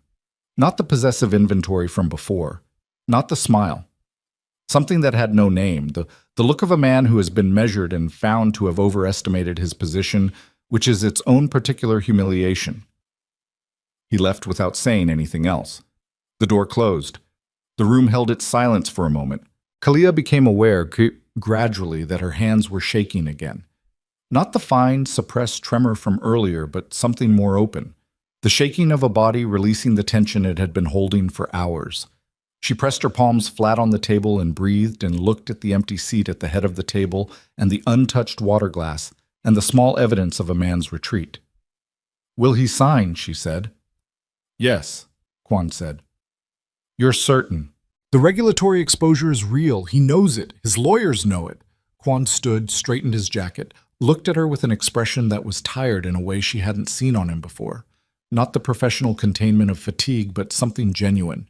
The exhaustion of a person who has done a hard thing and is letting themselves register that it was hard. "He came here to silence you. He's leaving having given you your mother's work back. That's the only version of tonight he can survive." Kalia looked at the empty chair for another moment. Then she said, "The Busan restaurant. Your father." Quan was still. "He lost it to a man like Langston," she said. Not a question. "Yes." "And you built all of this," she gestured, meaning the restaurant, the organization, the full infrastructure of who Jaehyun Kwan had become, so that it would never happen again. "So that when it happened to someone else," he said, "there would be a different outcome available." The distinction was careful and precise, and told her something about him that no amount of kitchen gossip or peripheral observation had given her. She sat with it. "Thank you," she said.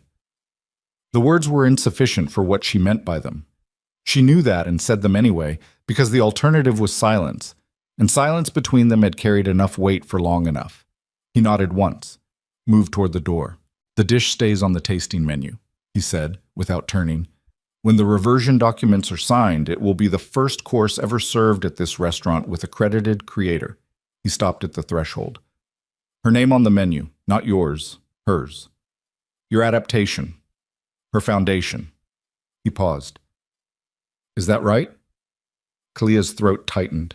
"Yes," she said. "That's right." He left. She sat alone in the private dining room for a while, in the low light, at the rectangular table that had held so many conversations she would never know the content of, and she let herself feel the full weight of the evening. Not performed, not managed, just felt. The grief was there, the way it was always there, but tonight it had a different texture. Not the recursive, unresolvable grief of someone carrying a loss they can't integrate. Something more like the grief you feel at the end of a long, necessary reckoning, when the account is finally settled and the weight of it can be set down. Her mother had made a bad deal in desperation and had not told her, had carried that secret through the last year of her life. Looking at her daughter across a kitchen stove with an expression Kalia had spent 2 years misreading. The truth of it was not clean. There was anger in it, and sorrow, and the complicated love of someone who has finally understood that the person they lost was a full, flawed, desperate human being, and not the monument they'd been trying to maintain. Vanessa Reed had been a great chef. She had also been a frightened woman who made a choice she couldn't undo and couldn't explain to her daughter. Both things were true. Both things were hers to carry. Kalia could carry them. She left the dining room, walked down the corridor, past the service door, into the kitchen. The kitchen was dark, except for the work lights over the stations, which stayed on through the night for the closing crew. It was empty now, well past midnight, the breakdown done, the surfaces clean. It smelled the way kitchens smell after service. Spent, complicated, the lingering evidence of everything that had been created and consumed in the hours before. She stood at Station 4. She didn't turn on the overhead lights, just stood in the work light, her hands at her sides, looking at the cutting board and the knife roll and the mise-en-place containers stacked in the lowboy, and breathed. She heard the service door. Kwan came into the kitchen. He'd taken off his jacket. He was carrying 2 glasses and a bottle she couldn't identify in the half-light. He set them on the center island, poured without asking, and set 1 glass near her station. She walked to the island and picked it up. A Korean single malt she didn't know.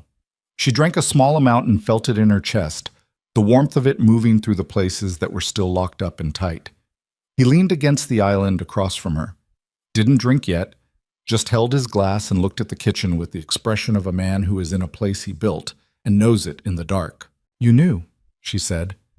"When you tasted the sauce the first night, you knew it wasn't just a correction." "Yes." "What did you know?" He was quiet for a moment. "That whoever made it had been cooking for someone they loved, Not for a menu, not for a standard. He turned the glass in his hands.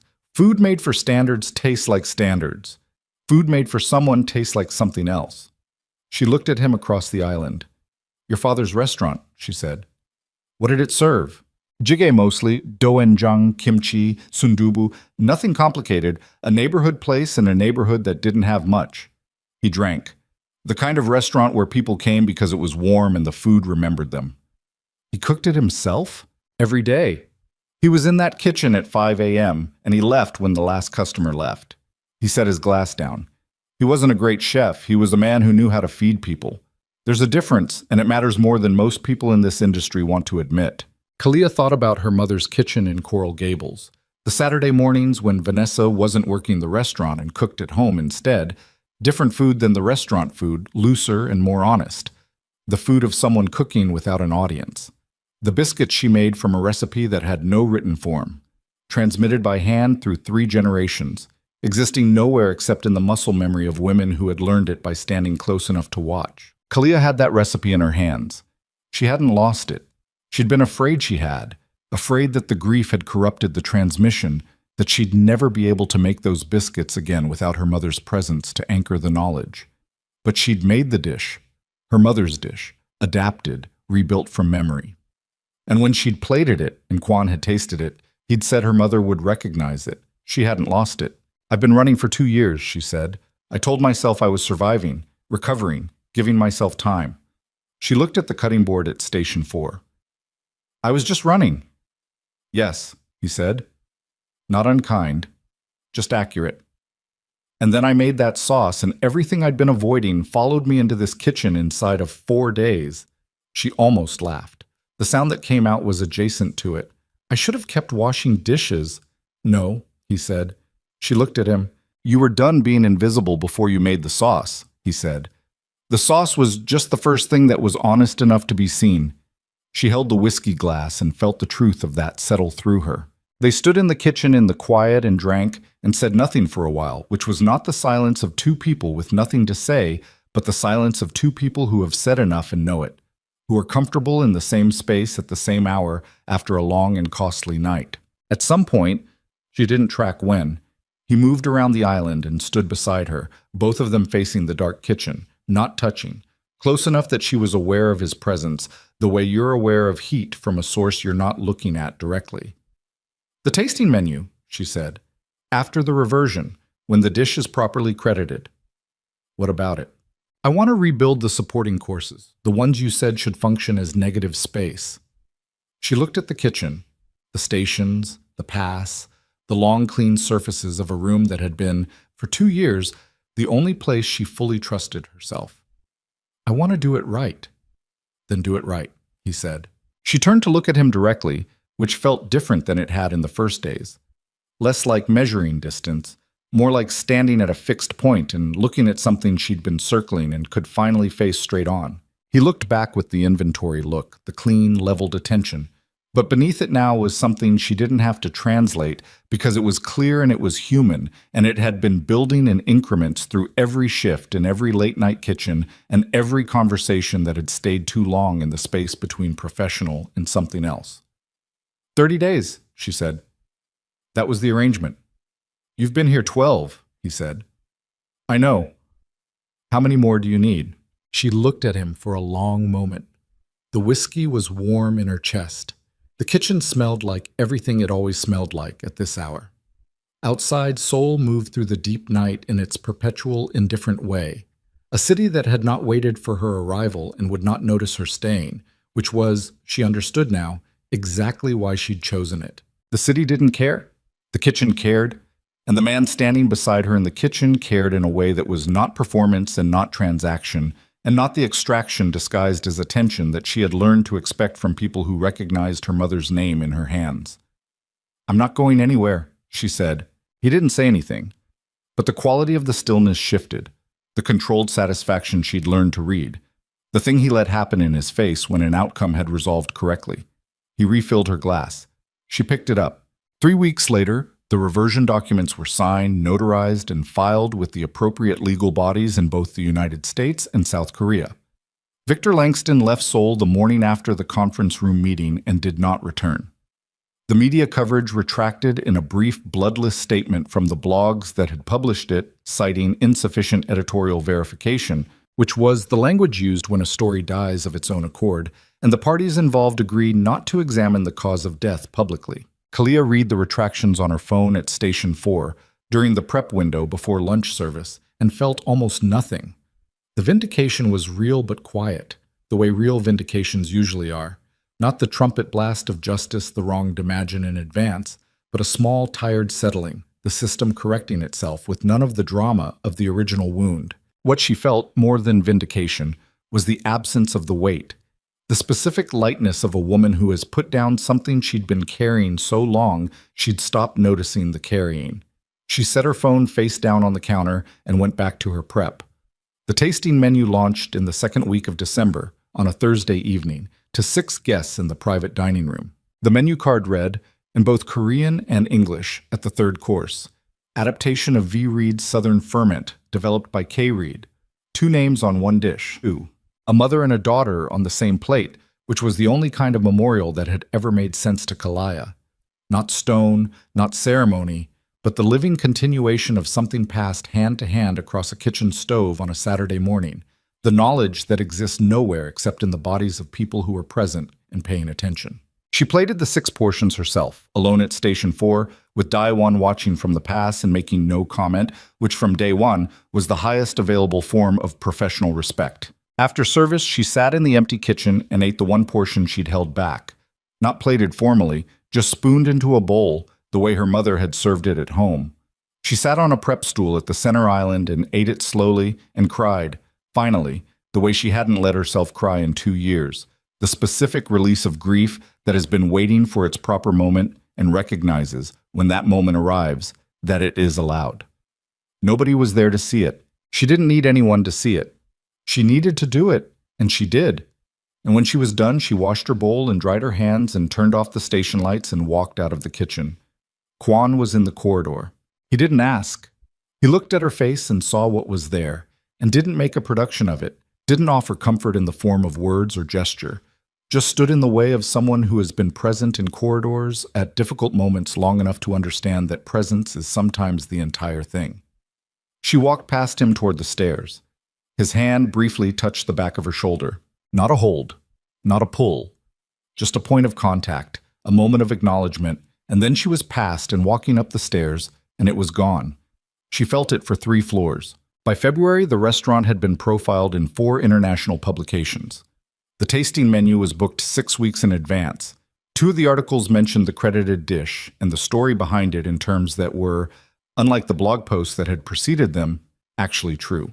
A food critic from London wrote that the 3rd course was the most emotionally intelligent thing she had eaten in 7 years of professional eating. And Kalia read that in the staff room during a break and thought about what her mother would have said about being described as emotionally intelligent by a London food critic, and the thought made her smile in a way that didn't hurt. She was still at Station 4. She was not still a dishwasher. On a Tuesday in late February, after a quiet service, Kwon set a folder on the center island while she was breaking down her station. Inside the folder were legal documents, ownership papers, filed and pending final transfer, with her name on them. Not a partnership arrangement, not a stake or a share. Her name, on the restaurant. She looked at the folder, looked at him. "This is yours," he said. "This is yours," she said. "You built it." "I built it so it would be worth giving to the right person," he said. "That's always been what it was for." She stood at the center island and looked at the documents and thought about the dish station at the far end of the kitchen. The towers of dirty plates and the rubber gloves and the specific invisibility she had constructed so carefully and lived inside for 2 years. She thought about arriving in Seoul with 2 bags and no plan except to disappear, and about how comprehensively that plan had failed in every direction, and about how, standing here now, that failure was the best thing that had ever happened to her. She closed the folder. "I'll review them tomorrow," she said. "Take your time," he said. She looked at him across the island. This man who had tasted a sauce and asked who made it, who had stood at her station and asked where her mother was, who had walked into a room with Victor Langston and dismantled him with the efficient, practiced certainty of someone who had been preparing for that exact fight for 20 years. "The dish for the spring menu," she said. "I've been thinking about a new direction, something that starts with your father's jigai. The technique, the philosophy, the kind of food that remembers people." She paused. "If you're willing to talk about it." He was quiet for a moment. Something moved through his face. Not the controlled satisfaction she'd learned, not the inventory look. Something older and less guarded, the expression of a man who has been reached in a place he had stopped expecting to be reached. "Come in early tomorrow," he said. "We'll cook." She nodded. She finished breaking down her station, took off her apron, folded it over the edge of the lowboy, which was the same gesture she'd made every night for 22 months, the same closing ritual, but it felt different now. Not the gesture of someone ending a shift they would survive, but the gesture of someone finishing a day in a place they had chosen to be. Outside, Soul was doing what Soul always did, pressing forward, indifferent, enormous, lit against the February dark in the specific way of a city that has no interest in anyone's grief or history or small private victories. She stood on the sidewalk outside the service entrance and breathed cold air and looked at the light falling from the kitchen windows onto the wet pavement below and felt, without trying to name it or manage it or reduce it to its components, the full uncomplicated weight of being exactly where she was. Not running, not hiding, not washing anyone else's dishes. Just here, in the cold, in the light, in the city she'd chosen to disappear in, which had refused, with spectacular, inconvenient, life-altering stubbornness, to let her. She put her hands in her pockets and walked toward the subway. And for the first time in 2 years and 3 months, she was not walking away from anything. She was just walking. And that, after everything, was enough.